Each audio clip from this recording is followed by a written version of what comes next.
The sun was shining, and little Jake beamed with pride as he set up his lemonade stand on the corner of his quiet neighborhood. With his handmade sign and a pitcher full of fresh lemonade, he was ready for a day of selling drinks and saving up for his dream bike. But just when things were going great, trouble showed up. A group of local troublemakers, older kids with nothing better to do, strolled over with smirks on their faces. At first, Jake thought they might just want to buy a cup.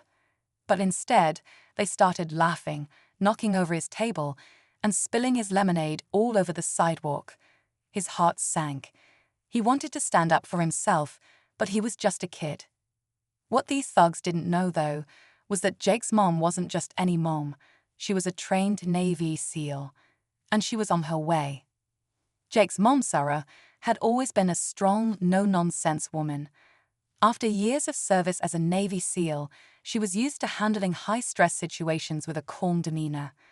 But when it came to her son, her protective instincts were unmatched.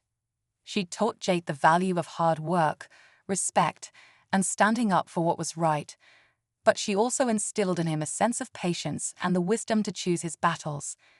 That day, as Sarah pulled into the neighborhood, she noticed the commotion at Jake's lemonade stand. Her heart dropped as she saw her son standing there, looking helpless and crushed. The group of troublemakers was still laughing, making fun of him. Sarah had been trained to assess situations quickly, and this wasn't just about spilled lemonade, it was about bullying. But before she could make her move, one of the troublemakers noticed her car. His smirk faded. The smirk on the troublemaker's face quickly turned into a look of concern as Sarah stepped out of her car. She wasn't dressed in anything unusual, just a simple pair of jeans and a hoodie, but there was an undeniable aura about her. The way she carried herself, the confidence in her stride, it was clear that she wasn't someone to be messed with. The boys, who had been laughing moments earlier, suddenly fell quiet. One of them, the leader of the group, exchanged a nervous glance with his friends. He had seen Sarah's car in the neighborhood before, but he didn't know her well enough to recognize the seriousness behind her presence. He had no idea that the woman standing before him was a highly trained Navy SEAL.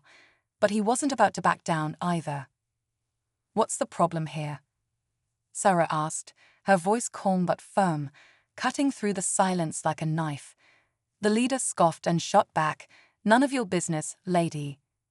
Jake's heart raced, torn between relief that his mom had arrived and dread about what might happen next.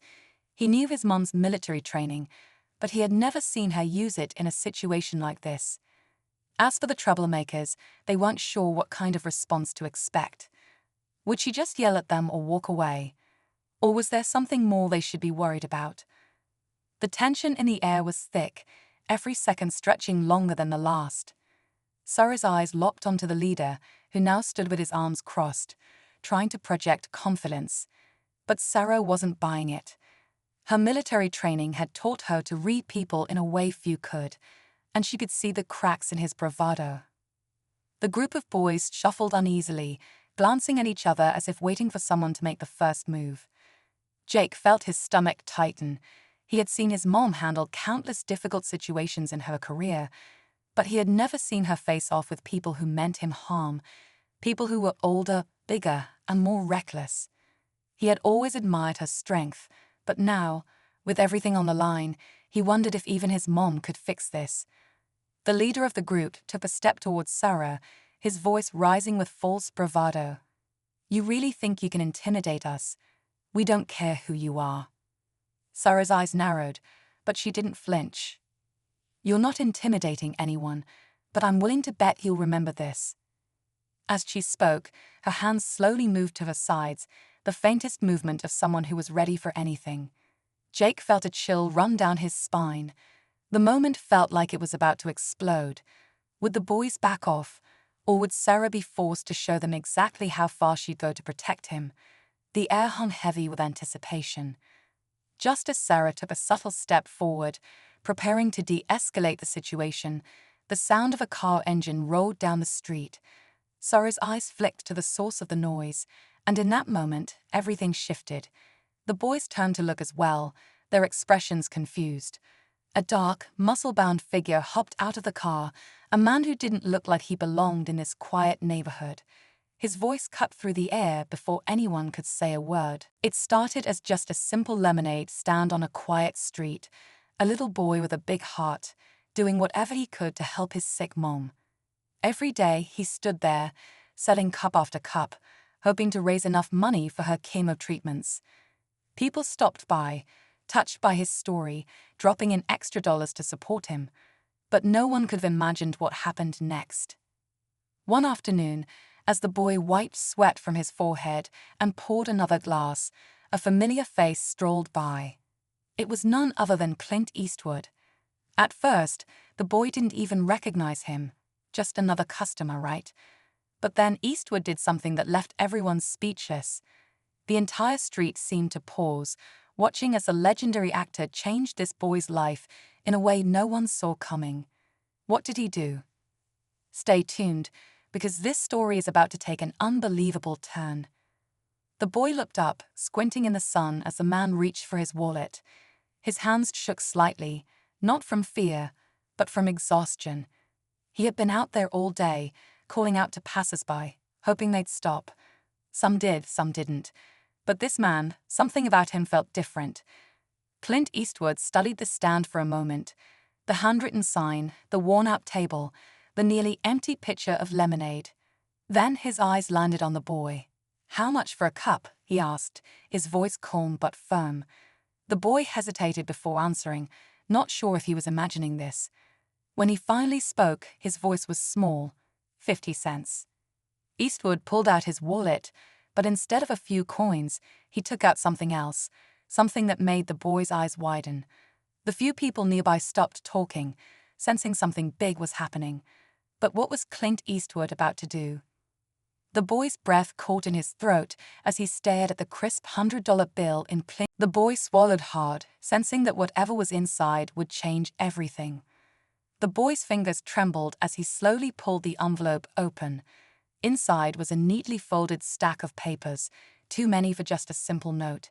His eyes scanned the words, but it took a moment for them to register. Then his breath caught. It was a check with more zeros than he had ever seen in his life. His heart pounded as he looked up at the man in the suit, then at Clint Eastwood, who gave him a small nod, as if to say, asterisk, go on, keep reading asterisk. The boy turned to the next page. His mother's name was there, hospital records, medical bills, and at the bottom, stamped and signed, asterisk paid in full, asterisk. His chest tightened. Was this real?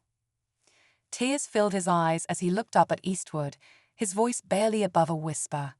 Did you? Eastwood gave a small smile but said nothing.